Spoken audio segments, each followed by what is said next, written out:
Chemistry second से lesson number 13 nitrogen युक्त यौगिक, नाइट्रोजन युक्त कार्बनिक यौगिक अपना चैप्टर चल रहा है, जिसमें हम जो टॉपिक डिस्कस कर रहे हैं वो टॉपिक है एमीन। एमीन, और आज जो हम डिस्कस करेंगे वो है एमीन बनाने की विधियां। एमीन बनाने की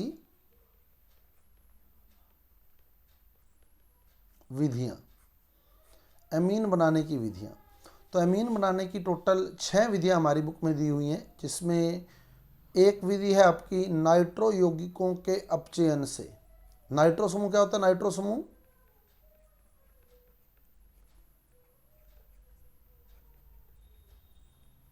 नाइट्रो समूह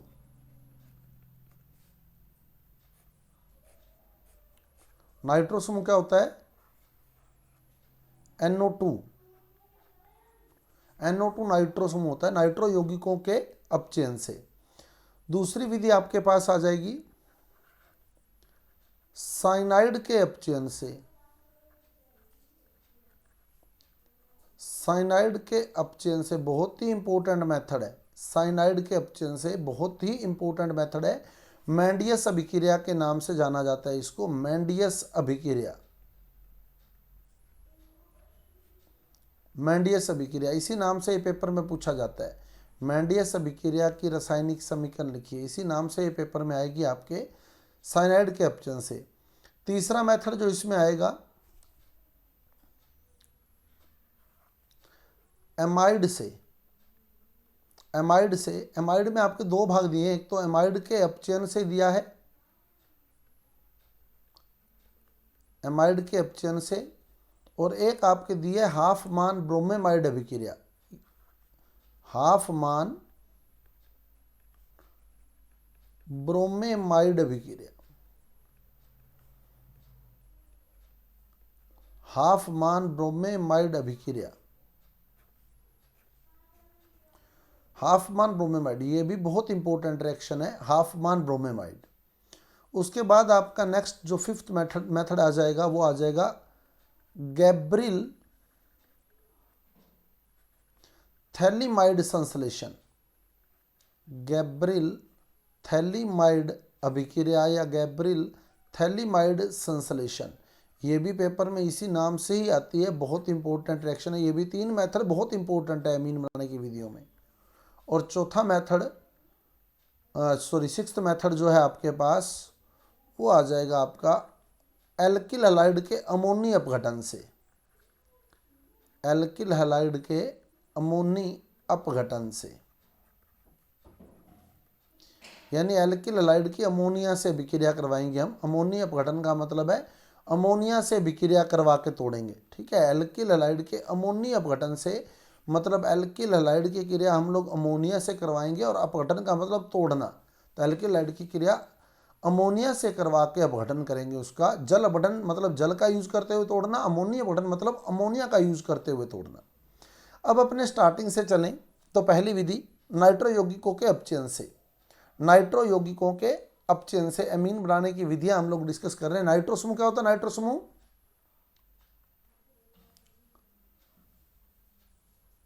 नाइट्रो समूह हो जाएगा क्या? NO2।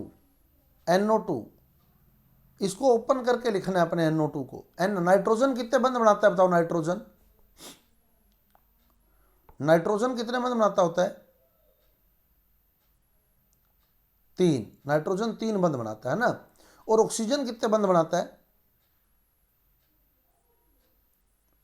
2।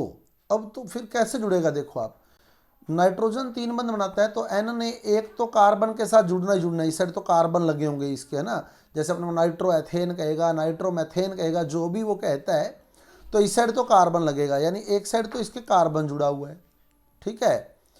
और इसका 2 O जुड़े हैं तो एक O डबल बॉन्ड बना गया, ये O डबल बॉन्ड बना गया, क्योंकि वो 2 बंध बनाता होता है। तो एक ऑक्सीजन ने डबल बॉन्ड बना लिया, तो नाइट्रोजन का तो 3 पूरे हो गए ना। नाइट्रोजन 3 बंध बनाता है, 3 पूरे हो गए। तो अब दूसरा O कैसे जुड़ा देखो आप। नाइट्रोजन बताओ कितना परमाणु क्रमांक कितना नाइट्रोजन का? नाइट्रोजन का परमाणु क्रमांक कितना है? 7, पहले कोष में इलेक्ट्रॉन 2, बाकी बचे दूसरे में कितने 5। 5 में से आप यहां देखें तो बंद बनाने में कितने गए, बंद बनाने में 3 चले गए, एक इस बंद में गया, एक इस बंद में गया, एक इस बंद में गया, 3 गए, रिमेनिंग रहे 2, पीछे 2 बच गए, ये 2 हो गए।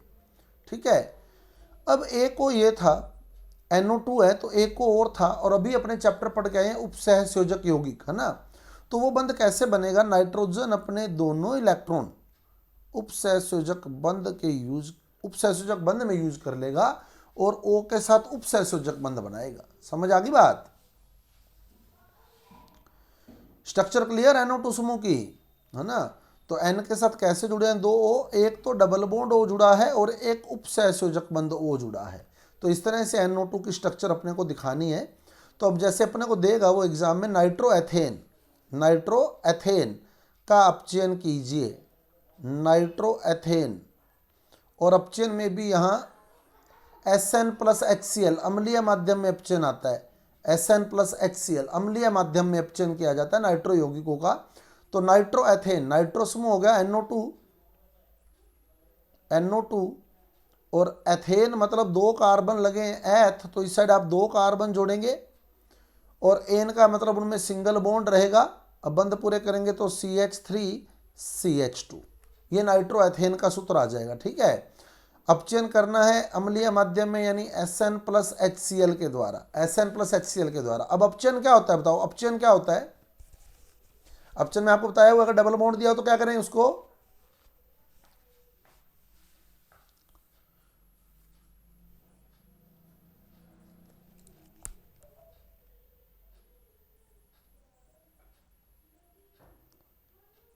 हेलो आवाज आ रही है अब।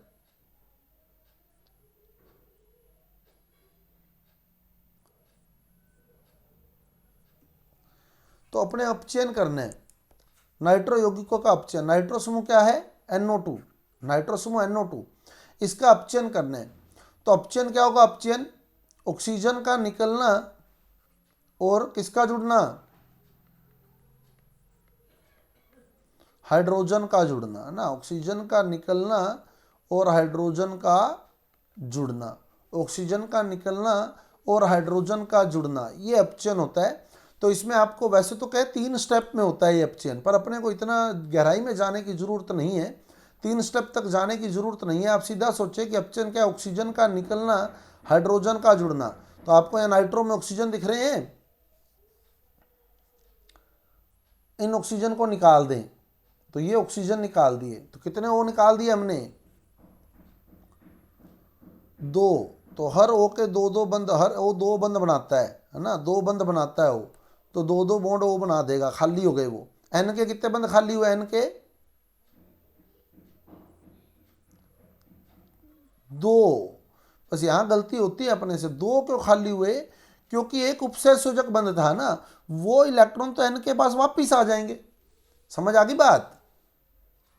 ये जो उपसहसंयोजक बंध था ना, जब ये टूटेगा ना, ये टूटेगा तो O तो निकल गया यहां से, लेकिन जो उपसहसंयोजक बंध वाले इलेक्ट्रॉन थे वो N के पास वापिस आ जाएंगे खुद वाले। क्लियर है ना। तो ये कितने बंद खाली हुए N के, यहां गलती कर जाते हैं हम लोग, 3 बॉन्ड खाली कर जाते हैं, नहीं 2 बॉन्ड खाली होंगे ना N के। तो अब देखो आपको कितने H रिक्वायर्ड हैं, 1 2 3 4 5 6 H जुड़ेंगे यहाँ, प्लस 6H। अब आप लोग बुक्स देखेंगे ना तो यहाँ 6H लिखे होंगे, तो 6H पता लग गया ना क्यों जुड़े हैं,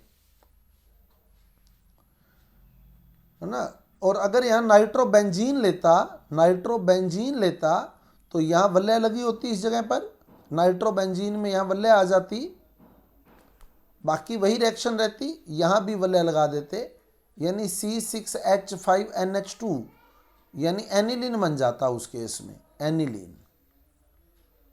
अगर नाइट्रोबेंजीन लेते हैं तो एनिलीन बन जाएगा, रिएक्शन वही रहेगी। क्लियर है पहली रिएक्शन। चलें आगे।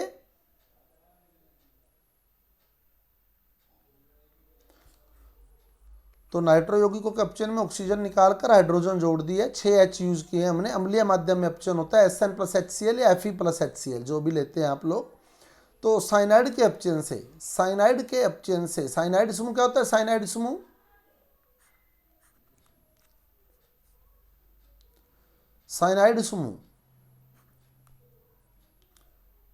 क्या होता है? साइनाइड समूह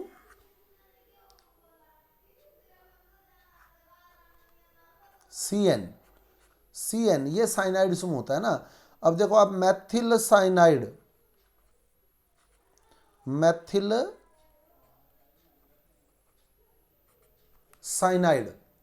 साइनाइड, तो मैथिल हो गया CH3, साइनाइड क्या हो गया? Cyanide C triple bond N, नहीं होता है ना, मैथिल साइनाइड यानी CN, Maithil CH3, cyanide CH3CN, Maithil cyanide. अब इसका IUPAC नाम भी देखें, इसका IUPAC नाम जरूर देखें। कितने कार्बन की श्रृंखला है? श्रृंखला देखना ऊपर कितने कार्बन की है? 2 कार्बन की श्रृंखला है ये रही। तो 2 कार्बन के लिए आप क्या लगाते हैं? एथ। दोनों कार्बन में बॉन्ड कौन सा है? देखो दोनों में बॉन्ड कौन सा है? सिंगल बॉन्ड के लिए एन, एथेन। अब बाहर क्या बच गया श्रृंखला के बाहर? नाइट्रोजन के लिए लगाते हैं नाइट्राइल। तो IUPAC नाम बनता है क्या? Ethane nitrile. पता लग गया एथेन नाइट्राइल क्यों बोला है? साइनाइड का IUPAC नाम नाइट्राइल है, क्यों? क्योंकि उसका कार्बन तो श्रृंखला के अंदर चला जाता है, बाहर सिर्फ नाइट्रोजन रहता है, तो नाइट्रोजन के लिए हम लोग नाइट्राइल लगा देते हैं। तो साइनाइड या नाइट्राइल के अपचयन से, हमारी बुक्स में इस तरह दिया होता है, साइनाइड या नाइट्राइल के अपचयन से। साइनाइड सामान्य पद्धति है और नाइट्राइल IUPAC पद्धति है। क्लियर? तो मैथिल साइनाइड या एथेन नाइट्राइल, ठीक है। अब आप देखो इसका अपचयन करना है आपने, तो अपचयन कैसे करते हैं बताओ? अभी ट्रिपल बॉन्ड आपको दिख रहा है, तो यहां अपचयन किया जाता है Na प्लस C2H5OH द्वारा, Na प्लस C2H5OH द्वारा। NaHG लिखा होता है कई जगह ब्रैकेट में, तो वो HG आप लिख सकते हैं, अदरवाइज Na प्लस C2H5OH भी सफिशियंट है। तो साइनाइड का अपचयन जब Na प्लस C2H5OH के द्वारा किया जाता है तो यह अभिक्रिया मैंडियस अभिक्रिया कहलाती है। इस अभिक्रिया को क्या बोलते हैं? मैंडियस अभिक्रिया। तो जब साइनाइड का अपचयन Na प्लस C2H5OH द्वारा किया जाता है तो इस अभिक्रिया को मैंडियस अभिक्रिया कहते हैं। अब अपचयन करने का तरीका आपको बताया हुआ है, क्या करेंगे आप लोग?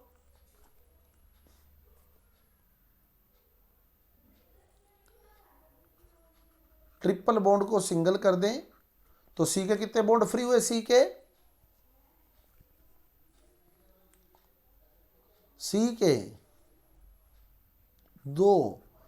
के 2 और N के भी 2 है ना। तो आपको 1H, 2H, 3H, 4H, तो यहाँ 4H रिक्वायर्ड है, तो आप यहाँ 4H लिख देंगे। 4H ये बन गया एथ, बॉन्ड सिंगल है, एन एथेन, 2 कार्बन की श्रृंखला हो गई एथ, सिंगल बॉन्ड है एन एथेन, और NH2 का आ गया एमीन, एथेनेमीन। क्लियर? समझ आ गई रिएक्शन? अब आप देखें इसमें अगर वलय लेते तो क्या होता? फेनिल साइनाइड, सामान्य पद्धति में अगर बोलें तो फेनिल साइनाइड, फेनिल यानी वलय हो गई, और साइनाइड समूह यानी C ट्रिपल बॉन्ड N हो गया, फेनिल साइनाइड। लेकिन इसका IUPAC नाम क्या है? देखो IUPAC नाम क्या है इसका, वो देखें हम लोग। मैंने आपको समूह बताए थे, आपको याद होगा, वलय के ऊपर CH2 है तो क्या बोलते हैं इस समूह को? वलय के ऊपर CH2 है तो बेंजिल, और अगर CH है वलय के ऊपर तो CH है तो बेंजल, CH है तो बेंजल, और अगर वलय के ऊपर अकेला C है तो बेंजो। ये बेंजो होता है। अब आप देखो वलय के साथ सी जुड़ा है, CH जुड़ा है या CH2 जुड़ा है, बताओ क्या जुड़ा हुआ है वलय के साथ? इसमें देखो, इसमें वलय के साथ क्या जुड़ा है?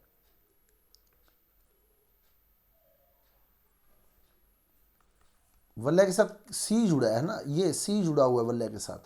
तो जब वलय के साथ सी जुड़ा है तो क्या बोलते हैं? बेंजो। बेंजो। और एन का क्या लिखेंगे? एन का अभी लिख के आए हैं अपने, एन का क्या लिखेंगे? नाइट्राइल। तो नाम क्या बन गया? Banjo nitrile. बेंजो नाइट्राइल, समझ आ गया ना? बेंजो नाइट्राइल क्यों बोला गया है ना? आपको पेपर में दे सकता है बेंजो नाइट्राइल, तो बेंजो आपको पता होना चाहिए। बेंजो समूह क्या होता है? बेंजो समूह वलय के ऊपर सी, ये बेंजो समूह है। वलय पर सी, ये बेंजो समूह है ना। और कह रहा है नाइट्राइल मतलब एन जुड़ा है, तो एन 3 बॉन्ड बनाता है, तो आपके ये जो तीनों बॉन्ड फ्री थे, आपने यहां इसके साथ एन जोड़ देना है, तो ये बन गया बेंजो नाइट्राइल। क्लियर? समझ आ गया फार्मूला? फेनिल साइनाइड तो पता लग ही जाएगा। फेनिल साइनाइड मतलब फेनिल समूह है और साथ में साइनाइड लगा है, ये तो पता लग ही जाएगा नाम से कि फेनिल साइनाइड है। लेकिन बात आती है बेंजोनाइट्राइल की। यहाँ ये नाम जब आ जाता है तो बहुत प्रॉब्लम क्रिएट कर देता है स्टूडेंट को। लेकिन आपने स्टेप बाय स्टेप चलना है, आपको सारी बातें बताई हुई है, बेंजिल, बेंजल, बेंजो। तो बेंजो वर्ड से आप पहले तो बेंजो समूह लिखिए और फिर नाइट्राइल लिखिए, तो आपको पूरा क्लियर होगा बेंजो नाइट्राइल का फार्मूला क्या है। समझ आ गया काम? अब आपने इसका मैंडियस अपचयन करना है। मैंडियस अपचयन, मैंडियस अभिक्रिया किसकी उपस्थिति में की जाती है? मैंडियस अभिक्रिया Na+C2H5OH, ये मैंडियस अभिक्रिया। क्या करेंगे बताओ मैंडियस अभिक्रिया में? अपचयन करना है। कैसे करेंगे अपचयन? ट्रिपल बॉन्ड को सिंगल कर देंगे ना। जो ट्रिपल बॉन्ड दिया है उसको सिंगल कर देंगे तो 2 बॉन्ड सी के फ्री हो जाएंगे, 2 बॉन्ड एन के फ्री हो जाएंगे। कितने एच जोड़ेंगे?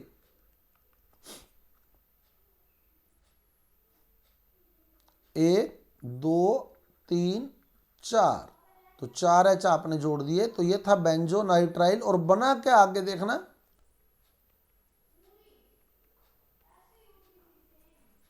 ये क्या बन गया?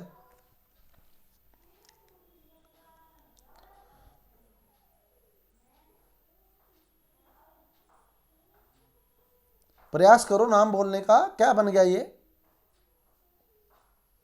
Benzyl amine. बहुत बढ़िया, बेंजिल एमीन बन गया ना, क्योंकि वलय के ऊपर देखो CH2 समूह आ गया। Very good. वलय के ऊपर CH2 लगा हुआ है, ये देखो आप, है ना। और वलय के साथ जब CH2 लगा होता है तो वो बेंजिल समूह होता है, बेंजिल समूह। तो ये समूह होगा बेंजिल समूह, वलय के ऊपर CH2, ये बेंजिल समूह हो गया, बेंजिल। और NH2 एमीन हो गया, तो क्या बन गया? Benzyl amine. बेंजिल एमीन बन गया ये। क्लियर? समझ आ गया ना नाम? तो आप बेंजोनाइट्राइल का जब अपचयन किया जाता है तो बेंजिल एमीन का निर्माण होता है। अब नेक्स्ट चलते हैं अपने एमाइड के अपचयन से। एमाइड समूह क्या होता है? एमाइड समूह CONH2, ये एमाइड समूह होता है। CONH2, CONH2 एमाइड समूह। अब जैसे पेपर में आपको देगा एथेन एमाइड, एथेन एमाइड, है ना, एथेनेमाइड, एथेन एमाइड। तो एथ में कितने कार्बन लगाते हैं? 2। और एन यानी सिंगल बॉन्ड, है ना, एथ में 2 कार्बन, एन यानी सिंगल बॉन्ड। और एमाइड समूह है। एमाइड समूह क्या होता है? CONH2। पहले तो एमाइड समूह लगा लें, CONH2, ये एमाइड समूह हो गया। अब एथ का मतलब 2 कार्बन लगाने। अभी कितने कार्बन आ गए समूह में? कितने कार्बन समूह में आ चुके हैं?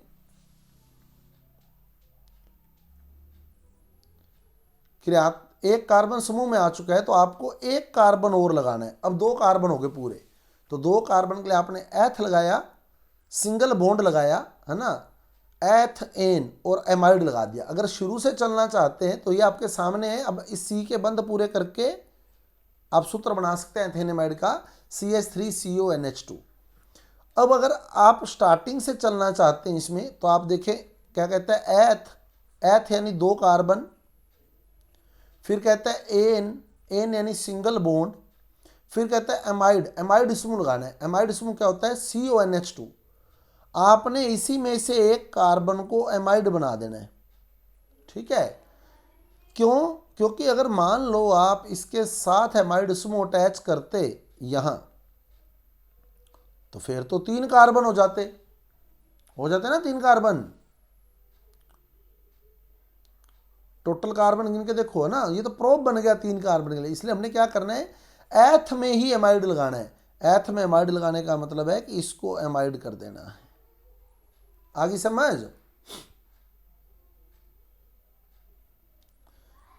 क्लियर है? बंद पूरा कर दोगे। CH3CO। अब आप देखो इसमें ग्रुप आ रहा है, कोई समूह आ रहा है। मैंने आपको समूह बताए हुए बहुत सारे है ना, उसमें से कोई समूह आया है इसके अंदर?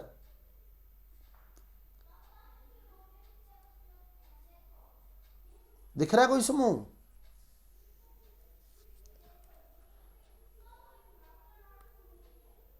एसिटिल, बहुत बढ़िया है ना।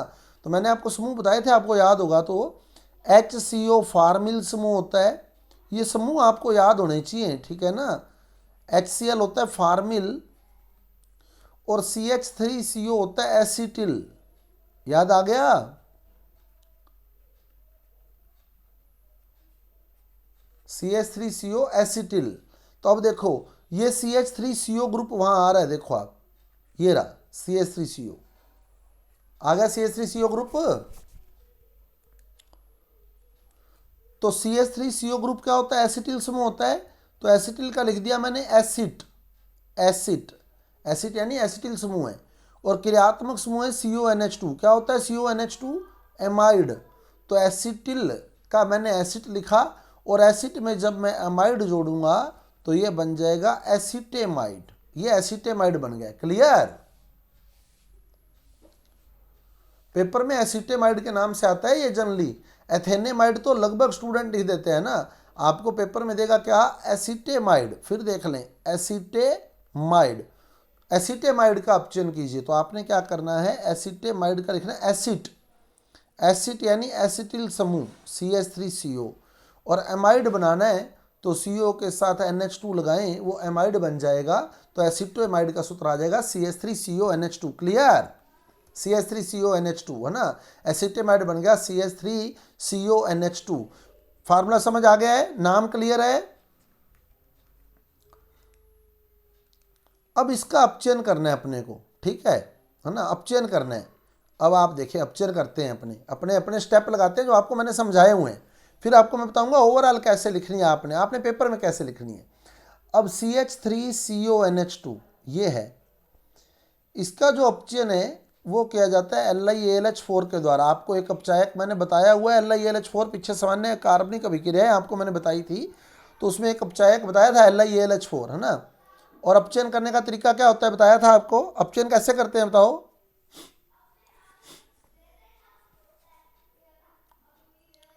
डबल बॉन्ड को सिंगल कर दिया, तो जो डबल बॉन्ड था उसको सिंगल कर दिया। तो जब आपने डबल को सिंगल किया तो किसका बॉन्ड खाली हो गया बताओ? C का और O का। एक H आपने यहाँ जोड़ा, एक H आपने यहाँ जोड़ा है ना, 2 H जोड़ दिए, तो 2 H हमने जोड़ दिए इसमें। अब जो उत्पाद बना, ये जो बना, ये बताओ स्थायी है या अस्थायी है? इसको देखो और ये बताओ स्थायी है या अस्थायी? अस्थायी, क्योंकि इसमें एक ही कार्बन के साथ सिंगल बॉन्ड के द्वारा 2 नेगेटिव ग्रुप जुड़े हैं, इसलिए अस्थायी है। तो स्थायी करने के लिए क्या करेंगे, इसमें से क्या निकाल दें? इसमें से स्थायी करने के लिए जल, जल निकाल देंगे इसमें से ना। तो ये H गया और ये OH गया, ये जल निकल गया इसमें से HOH। तो ये H2O निकल गया। H2O निकलने के बाद क्या हुआ? CH3CH, एक बॉन्ड इस C का खाली हो गया और आगे आया NH, एक बॉन्ड N का खाली हो गया ना, क्योंकि एक H N से भी तो गया। तो इसलिए जब N से H गया तो एक बॉन्ड N का खाली हो गया और एक बॉन्ड C का खाली हो गया। यहाँ से H गया तो एक बॉन्ड N का खाली और एक बॉन्ड C का खाली। क्या करेंगे इन खाली बंदों के साथ बताओ?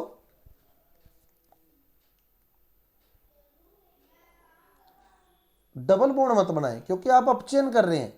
अगर डबल बॉन्ड बना दो, डबल को फिर क्या करना पड़ेगा बताओ? सिंगल, सिंगल करके H जोड़ना पड़ेगा है ना। तो इसलिए जो बॉन्ड अपचयन में जो भी बंद खाली हो जाते हैं, जब आप अपचयन कर रहे हैं, मैंने आपको बताया हुआ है, अपचन में जो भी बंद खाली हो क्या करेंगे आप वहां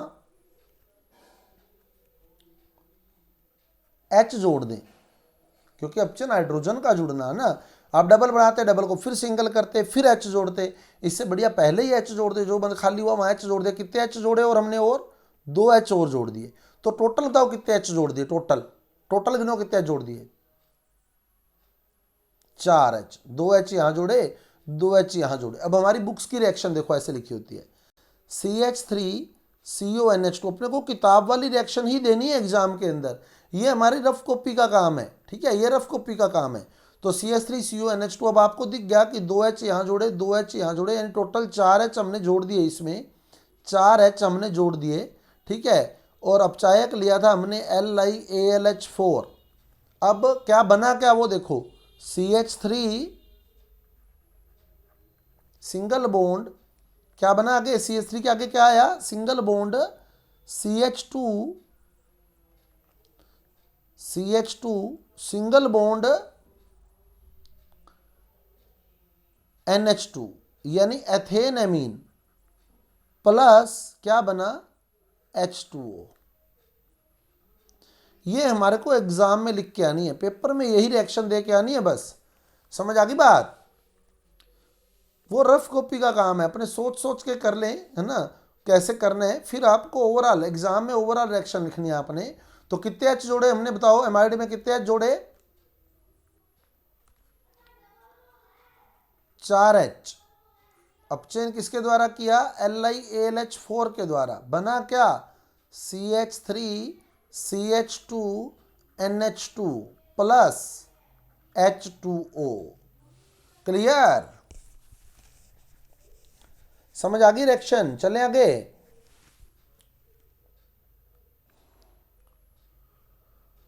तो नेक्स्ट रिएक्शन अपने को देता है हाफ मान ब्रोमेमाइड अभिक्रिया। बहुत ही शानदार अभिक्रिया और बहुत ही इंपॉर्टेंट अभिक्रिया।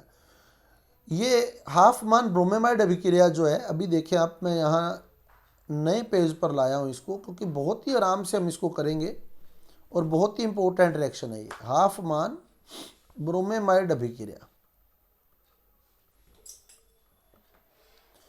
अब अपने क्या होता है, इन अभिक्रियाओं को रटते रहते हैं कि यहाँ से स्टार्ट करनी है, ये करना है, ये लेना है, अभिकारक ये लेना है, अपने पूरा इसको क्रैमिंग करते हैं, क्योंकि एग्जाम में बहुत इंपॉर्टेंट रिएक्शन है ये।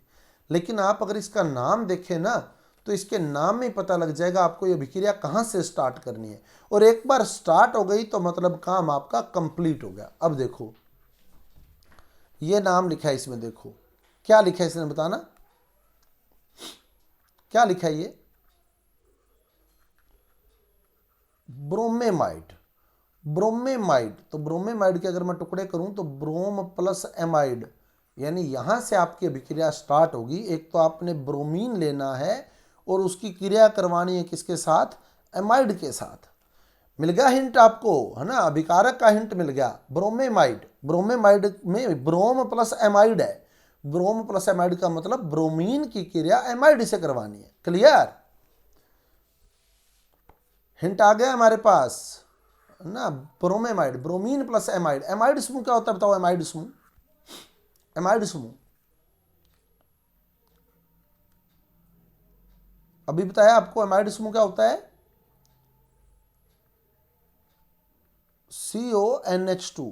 तो ये मैंने एसीटेमाइड ले लिया, CH3CONH2। अब देखना आप लोग स्टेप बाय स्टेप आराम से सोचेंगे ना, तो अभिक्रिया अपने आप चलेगी। देखना CH3CONH2 प्लस ब्रोमीन यानी Br2। इस रिएक्शन को आज ही आपने वापिस करके देखना है। मैं यही काम स्टॉप करूंगा ना, ये बहुत ही इंपॉर्टेंट रिएक्शन है।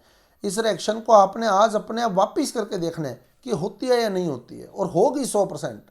आप लोग सोच के करेंगे तो 100% होगी। तो ब्रोमेमाइड, ब्रोमेमाइड के दो टुकड़े करें तो bromine plus amide, bromine plus amide. तो एमाइड में मैंने ब्रोमीन जोड़ा, तो यहां से HBr निकल जाएगा, HBr निकल जाएगा। तो ये H इधर आ जाएगा, उसकी जगह Br इधर आ जाएगा। तो क्या बनेगा, CH3CONH, बंद खाली हो गया NH का, H चला गया यहाँ से, और यहाँ आ गया Br प्लस उस Br में जाके वो H जुड़ गया, 2 Br थे ना, तो एक Br तो इधर चला गया तो NHBr और एक H इधर आ गया, ये HBr बन गया। ये बन गया ब्रोमेमाइड, यानी एमाइड में ब्रोमीन जुड़ गया। देखो ये एमाइड था, एसीटेमाइड था, उसमें ब्रोमीन जुड़ गया ना ब्रोमीन, तो इसको बोलते हैं ब्रोमेमाइड। ब्रोमेमाइड बन गया एन ब्रोमो एसीटेमाइड। ये ब्रोमीन जो है, अगर पूरा नाम लिखें तो ब्रोमीन नाइट्रोजन के साथ जुड़ा है, तो क्या लिखेंगे, एन ब्रोमो एसीटेमाइड लिख दो या एथेनेमाइड लिख दो, है ना, एथेनेमाइड, एथेनेमाइड, क्योंकि 2 कार्बन की श्रृंखला, अभी बताया आपको, 2 कार्बन की श्रृंखला के लिए एथ एकल बंध है, एन और क्रियात्मक समूह एमाइड है, तो एन ब्रोमो एथेनेमाइड या ब्रोमेमाइड शॉर्ट में बोलते हैं हम लोग, इसलिए इस अभिक्रिया के नाम में ब्रोमेमाइड आता है। खैर आपको देगा पेपर में हाफमान ब्रोमेमाइड, तो आपको इसी नाम से ही हिंट ले लेना है। ब्रोमेमाइड के 2 टुकड़े करें, ब्रोमीन प्लस एमाइड, तो एमाइड की क्रिया आप लोग ब्रोमीन से करवा दे, तो आपकी रिएक्शन जो है बड़ी स्मूथली चलने वाली है। क्लियर। अब ये ब्रोमेमाइड बन गया आपके पास, ब्रोमेमाइड बन गया। अब अगर आप इस ब्रोमेमाइड को गौर से देख लेना, तो आपको इसका आगे ब्रोमेमाइड की क्रिया किससे करवानी है वो भी पता लग जाएगा। देखो अब मैंने ये लिया ब्रोमेमाइड, जो ब्रोमेमाइड बना था वो ले लिया, ये ब्रोमेमाइड था, देखो CH3CONHBr। अब आप इसके कॉर्नर पर देखें तो आपको यहाँ एक अभिकार पूरा अभिकर्मक दिख रहा है। क्या दिख रहा है, ये जो मैंने हाईलाइट किया, क्या है ये, HBr। अम्ल है या क्षार है, ये बताओ, HBr अम्ल है या क्षार है, अम्ल है ना, HBr अम्ल है। और अम्ल को बाहर निकालने के लिए इसकी क्रिया आप क्षार से करवा दें, KOH से करवा दें, तो अम्ल और क्षार क्रिया करके क्या करेंगे बताओ, अम्ल और क्षार जब आपस में क्रिया करेंगे तो क्या बनेगा, लवण और जल, है ना, लवण और जल बन जाएगा। तो HBr की क्रिया करवाना KOH के साथ, क्या बनेगा बताओ, HBr की क्रिया KOH से करवाओ, क्या बनेगा बताओ,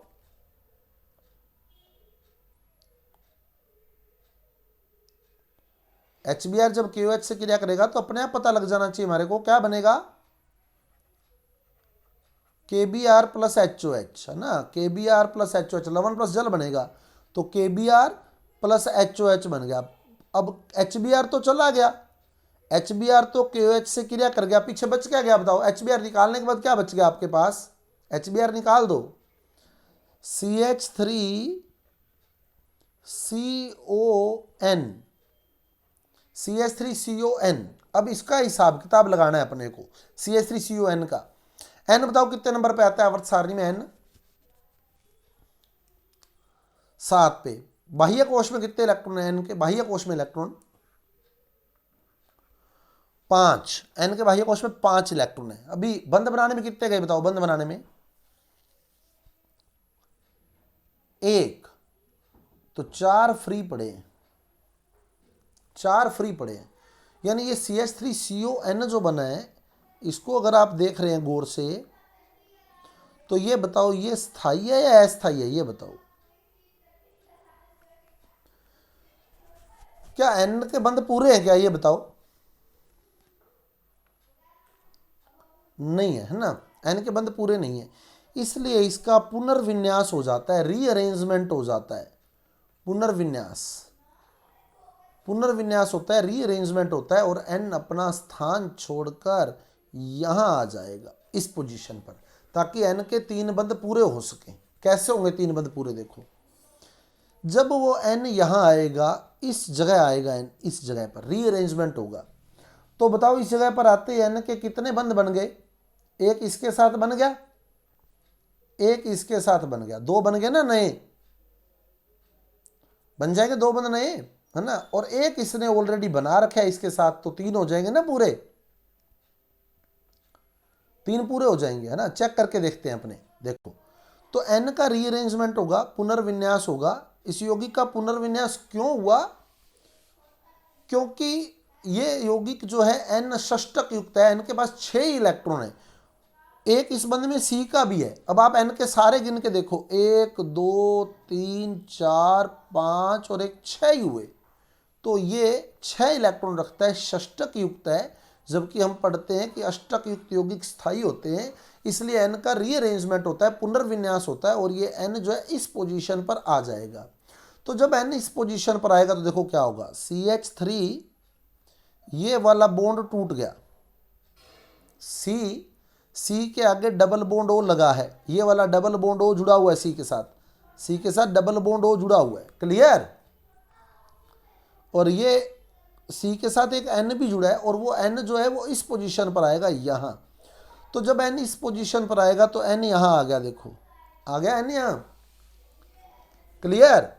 और एन ने इस सी के साथ अगर आप देखेंगे ना तो एक दो बंद तो यही बन गए नए, देखो जब एन यहाँ आएगा इस जगह पर तो दो बंद तो नए बन गए, एक यहाँ, और एक इस सी के साथ इसने पहले से बना रखा था, ये जो मैंने ब्लू कलर से दिखाया हुआ, देखो आप इस सी के साथ एक बंद ब्लू कलर से इसने ऑलरेडी बना रखा है, तो दो बंद तो नए बन गए और एक इसका पहले से था इसके साथ, CH3NCO बन गया। समझ आ गई बात, लग गया पता।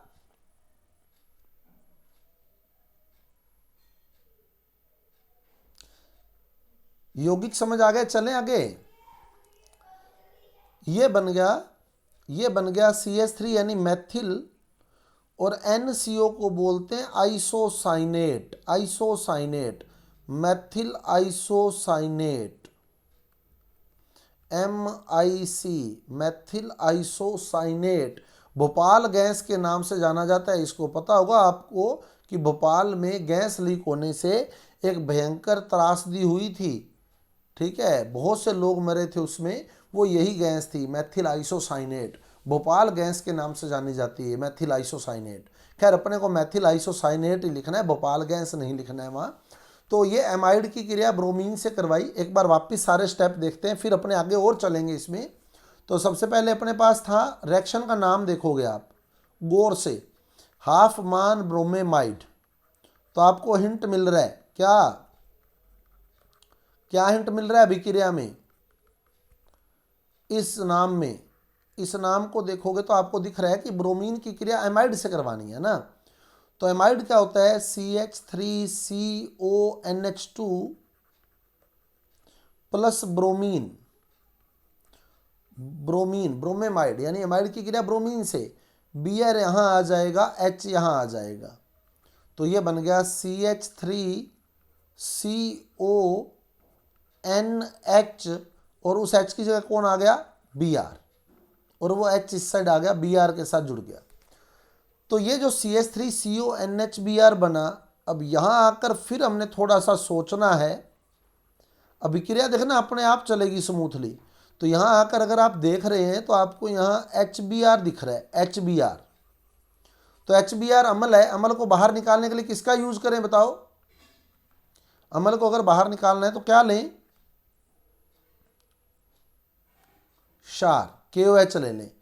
तो KOH जब HBr से क्रिया करेगा तो KBr प्लस H2O बन जाएगा, KBr प्लस H2 यानी KBr प्लस HOH, ठीक है।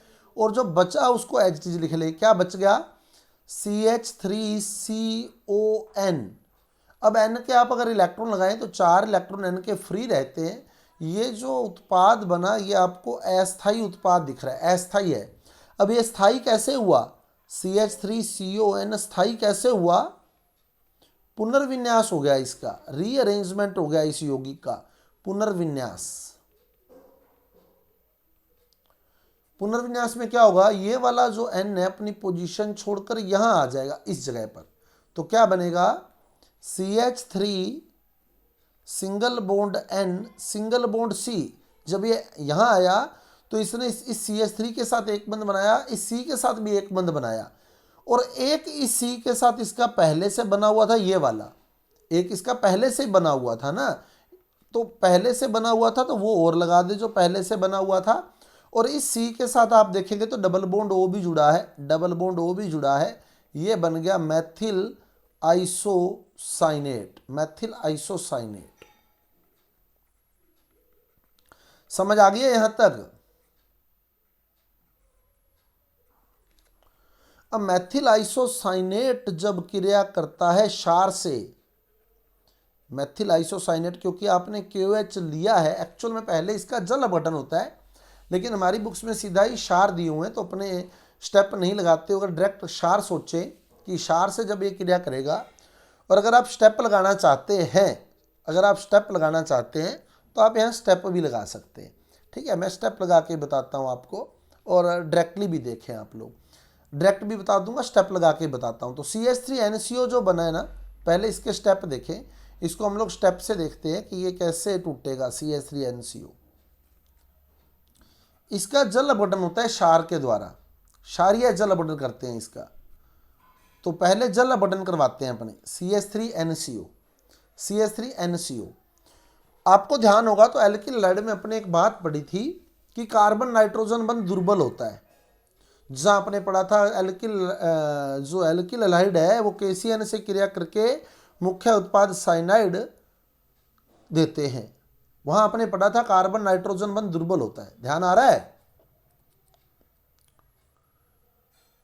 आप लोग उस वीडियो को रिपीट करके देखना। एल्किल हैलाइड KCN से क्रिया करके मुख्य उत्पाद साइनाइड देते हैं, वहां आपने पढ़ा था CN-1 उभय दंतुक नाभिक से नहीं है, जिसमें कार्बन और नाइट्रोजन दोनों बंध बना सकते हैं, परंतु CC बंध CN बंध की तुलना में प्रबल होता है, यानी कार्बन नाइट्रोजन बंध दुर्बल होता है। तो कार्बन नाइट्रोजन बॉन्ड ही यहाँ टूटेगा, ये बॉन्ड यहाँ टूटेगा। तो जब ये बॉन्ड टूटेगा तो बताओ कितने बॉन्ड फ्री होंगे N के?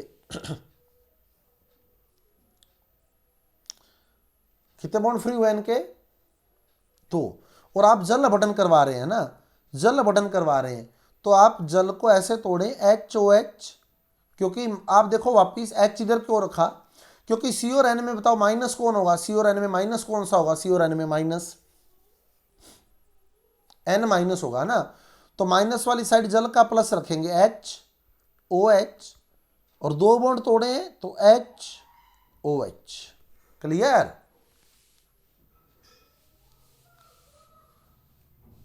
है ना? अब देखो इधर से बन गया CH3NH2, N के साथ दो H जुड़ गए, देखो N के साथ दो H जुड़ चुके हैं, NH2 बन चुका है, बन गया NH2।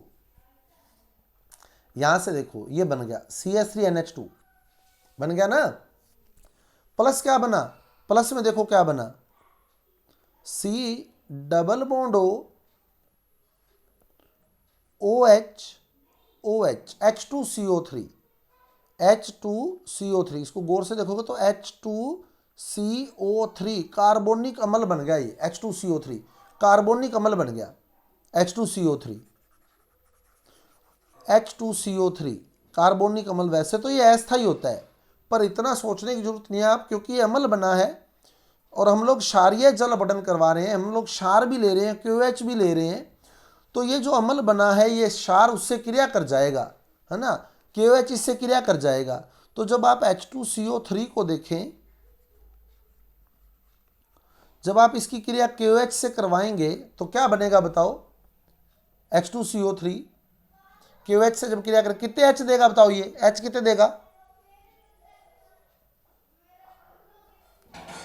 कितने H दे रहा है H2CO3? 2। और अम्ल और क्षार क्रिया करके लवण और जल बनाते हैं ना, तो 2 ही आप OH लें ताकि जल बन सके। 2 H और 2 OH से जल बन जाएगा ना, 2 H निकलेंगे, 2 OH आ जाएंगे, 2 जल के अणु बन गए, 2 जल के अणु। क्लियर? और क्या बना बताओ साथ में? 2 H और 2 OH, 2 जल के अणु बन गए। क्या बना साथ में? क्या दिख रहा है बचा हुआ? K2CO3 potassium carbonate, K2CO3। तो जो H2CO3 बना था ना, एक्चुअल में H2CO3 रहता नहीं है, ये 2 KOH से क्रिया करता है और K2CO3 और 2 जल के अणु बना देता है। समझ आ गई बात? क्लियर?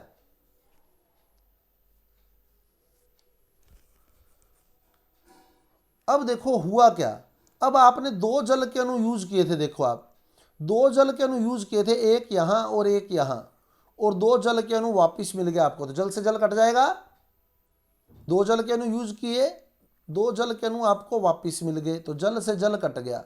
इसलिए हमारी किताबों में डायरेक्ट लिखा होता है मैथिल आइसोसाइनेट प्लस 2 KOH बराबर मैथिल एमीन प्लस K2CO3, ये डायरेक्ट दिया होता है ना। हालांकि क्षारीय जल अपघटन होता है यहाँ, क्षारीय जल अपघटन का मतलब 2 जल के अणु यहाँ यूज होते हैं, लेकिन लास्ट में जो रिजल्ट मिलता है उसमें 2 जल के अणु वापस मिल जाते हैं, तो हम 2 जल के अणु से 2 जल के अणु काट देते हैं।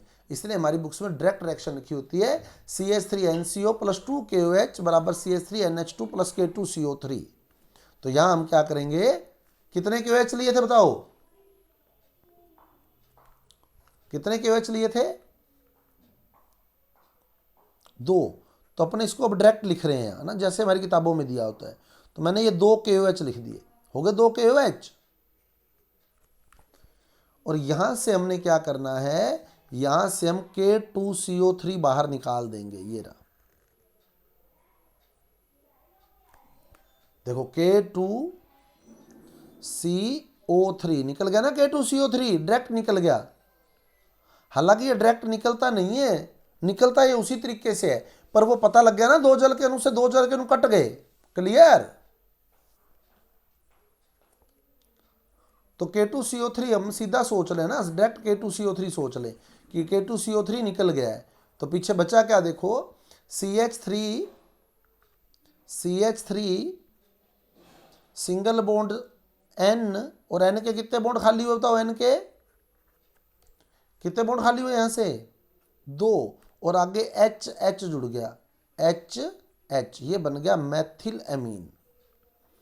अवरोही श्रेणी की अभिक्रिया है, अवरोही मतलब घटते कार्बन। तो आप अभिकारक में देखिए कितने कार्बन थे, अभिकारक में कितने कार्बन थे, 2, और उत्पाद में कितने मिले, 1, उत्पाद में 1 मिला है ना, उत्पाद में 1 मिला। और एक बार प्रश्न आया था, क्या प्रश्न था, हाफमान ब्रोमेमाइड अभिक्रिया में जो CO समूह है, कार्बोनिल समूह है, ये है ना CO समूह, ये किस रूप में निकला है। तो आप यहां देखिए, ये CO यहां भी उपलब्ध है, यहां भी उपलब्ध है, यहां भी उपलब्ध है, यहां उपलब्ध है, यहां उपलब्ध है, यहां भी उपलब्ध है, यहां आकर ये निकला है। अब बताओ किस रूप में निकला ये CO, ये वाला CO क्या बनकर निकला बताओ,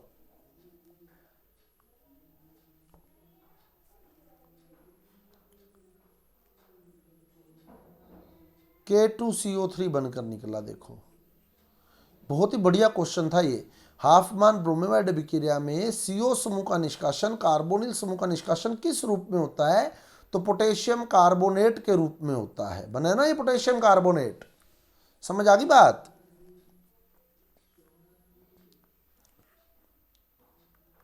अब एक स्टेप थोड़ा सा और देखें अपने, फिर अपने ओवरऑल अभिक्रिया निकालेंगे जो बुक की है, बुक में जो ओवरऑल रिएक्शन दिया वो भी निकालेंगे हम। पहले स्टेप में HBr बना था ना HBr, पहले स्टेप में HBr बना था। HBr की प्रकृति क्या बताओ, अम्लीय या क्षारीय, HBr की प्रकृति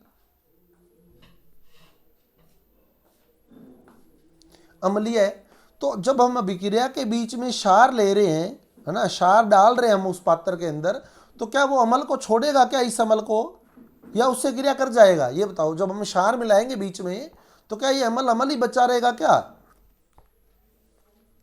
HBr के रूप में पड़ा रहेगा क्या।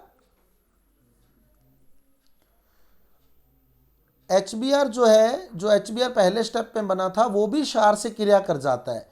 ये HBr पता लग गया ना, कहां से लिया ये वाला HBr, कहां से लिया ये HBr,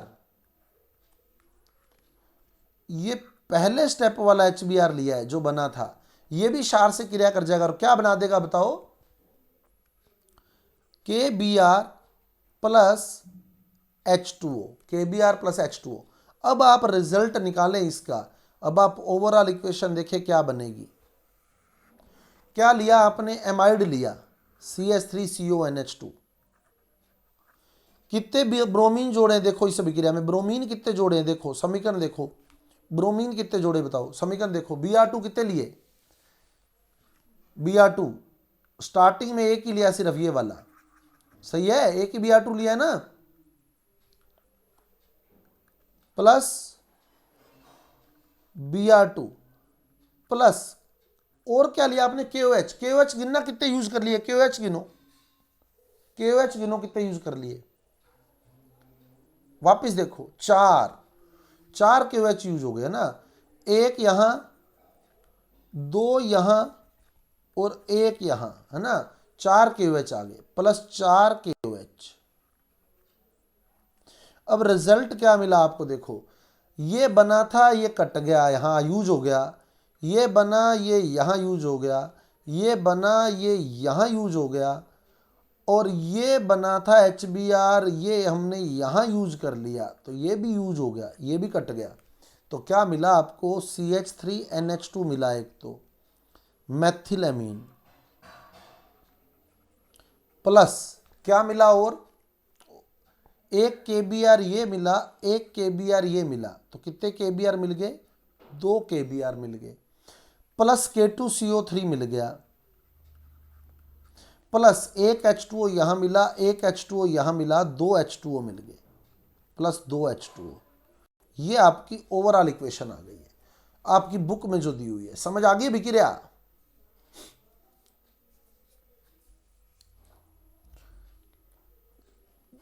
इंटरेस्टेड है रिएक्शन, ठीक है, लेंथी जरूर है थोड़ी सी, आप लोग वापस देखें एक बार, मैं अब क्विकली करता हूं। तो सबसे पहले हमने एमाइड लिया, पहले तो आप ये देखो कई बार पेपर में ऐसे आता है CH3CONH2, एरो के निशान पे देगा Br2 प्लस KOH या Br2 प्लस NaOH ए, और आगे दे देगा क्लोरोफार्म प्लस KOH। वो बाद की बात है क्लोरोफार्म और KOH वाली, लेकिन ये अपने पढ़ लिए। देखो एमाइड ये रहा, ब्रोमीन ये रहा, तो आपको यही पता लग जाना चाहिए कि ये ब्रोमेमाइड वाली अभिक्रिया है।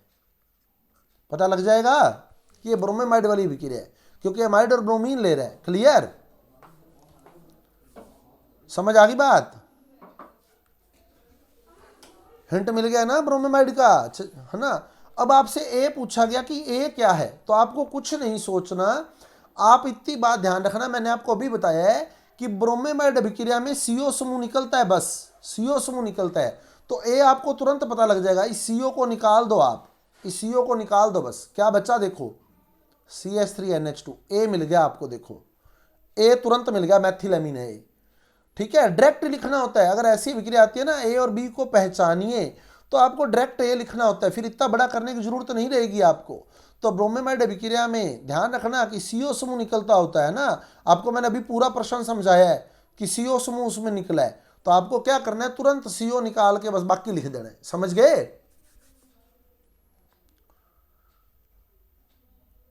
है ना, 1 सेकंड का काम है, देखो हो गई ब्रोमेमाइड अभिक्रिया, अगर ए बी पहचानने आते हैं तो। और कई बार पेपर में ये क्वेश्चन बहुत इंपॉर्टेंट है जो मैंने सामने लिखा है, सेम टू सेम छप जाता है, ये बहुत बार पेपर में आया हुआ है, आप पुराने सालों के पेपर देखेंगे तो ये बहुत बार आपको आया हुआ मिलेगा पेपर में, ठीक है। अब देखते हैं आगे हम लोग क्या कहता है। अब अपने वापिस एक बार रिपीट करते हैं, तो क्या किया हमने, सबसे पहले CH3CONH2 प्लस Br2, क्या किया सबसे पहले, Br की जगह H और H की जगह Br, ब्रोमेमाइड बना दिया, CH3CONHBr प्लस HBr। अब ये जो बना CH3CONHBr, इसकी क्रिया किससे करवाई, ये भी आपको हिंट मिल जाएगा, किससे करवाई इसकी क्रिया, किससे करवाई थी, सोचो और बोलो, किससे करवाई थी क्रिया,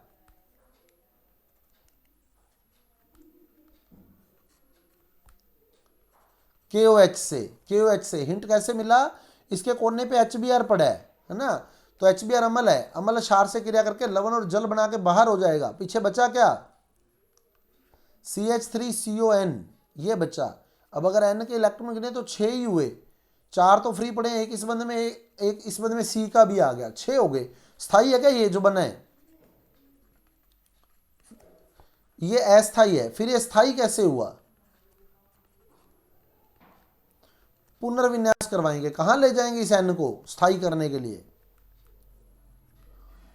CH3 और C के बीच में, यहां ले आएंगे इसको ना, CH3 और C के बीच में, तो ये बन जाएगा CH3, यहां N आ गया, ए 2 बंद तो ये बन गए, और एक बंद N का C के साथ पहले से था, और C के साथ डबल बॉन्ड O भी जुड़ा हुआ है, ये बन गया मैथिल आइसोसाइनेट CH3NCO। अब इसका क्षारीय जल अपघटन करवाते हैं, जिसमें 2 जल के अणु यूज होते हैं, लेकिन 2 जल के अणु हमारे को वापस मिल जाते हैं, इसलिए हम जल लिखते ही नहीं। क्या यूज किया था साथ में? क्षारीय जल हमने क्षार भी लिया था। कितने KOH यूज हुए थे?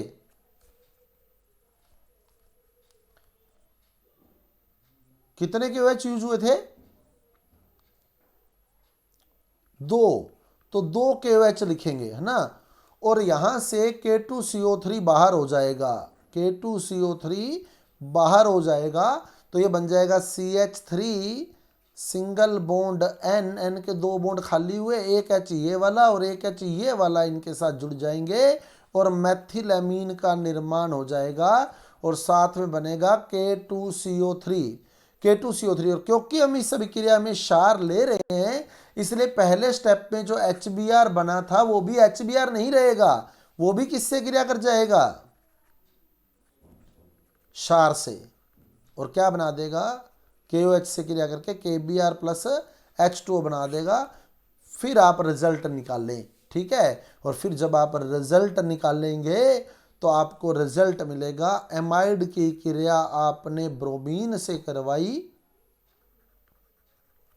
ब्रोमीन से करवाई और साथ में लिया KOH। अब देखो KOH लिए हमने 4 क्यों लिए? मोटा मोटा आपको आइडिया देता हूं, देखो 4 क्यों लिए। अब सीधा सोचना है आपने, कैसे 4 क्यों लिए वो देखो। आप यहां से 2 HBr बन सकते हैं, देखो आप बन सकते हैं ना 2 HBr, शॉर्ट में सोचें तो, है ना। तो 2 HBr से 2 KOH क्रिया करेंगे, 2 KBr और 2 जल के अणु बनाएंगे, 2 KBr और 2 जल के अणु। तो 2 KBr और 2 जल के अणु मिल गए आपको, ठीक है। 2 KOH तो यहीं क्रिया कर गए और 2 KOH K2CO3 बना के बाहर होंगे, यहां से बनाएंगे 2 K2CO3 बनेगा, है ना। तो K2CO3 बन गया यहां से, क्योंकि ये मैंने बताया भी आपको कार्बोनिल समूह K2CO3 के रूप में निकलता है। कार्बोनिल समूह जो होता है वो K2CO3 के रूप में निकलता है। तो यहां से K2CO3 2 KOH यहां यूज हो गए, तो टोटल कितने KOH यूज हुए बताओ? 4, है ना। तो जब आप K2CO3 बनाएंगे तो KOH जब CO से क्रिया करेगा, आप K2CO3 बनाएंगे तो ये K2CO3 बन गया, देखो बन गया K2CO3। पीछे 2H बच गए, देखो एक H ये बच गया, एक H ये बच गया, बच गया ना 2H। और वो 2H इस N के साथ जुड़ के NH2 बना देंगे, CH3NH2। ये ओवरऑल रिएक्शन आ गई। अगर शॉर्ट में सोचना चाहते हो तो CH3CONH2 प्लस Br2, तो 2 KOH यहीं यूज हो जाएंगे, 2 KOH यहाँ यूज हो जाएंगे, K2CO3 बना देंगे, 2H बचेंगे, वो N के साथ जुड़ के NH2 बना देंगे, तो CH3NH2 2 KBr plus 2 H2O plus K2CO3। ये ओवरऑल रिएक्शन आ गई। समझ आ गई रिएक्शन? तो ये आपकी हाफमैन ब्रोमेमाइड रिएक्शन बहुत ही इंपॉर्टेंट रिएक्शन है, इसलिए मैंने इस पर इतना फोकस किया है। तो आप लोग इसको एक बार वापस अभी करके देखेंगे, ठीक है। आपको आपकी बुक का रिजल्ट मिलेगा, बिल्कुल सेम टू सेम बुक वाली रिएक्शन मिलेगी। सोच के करना है बस।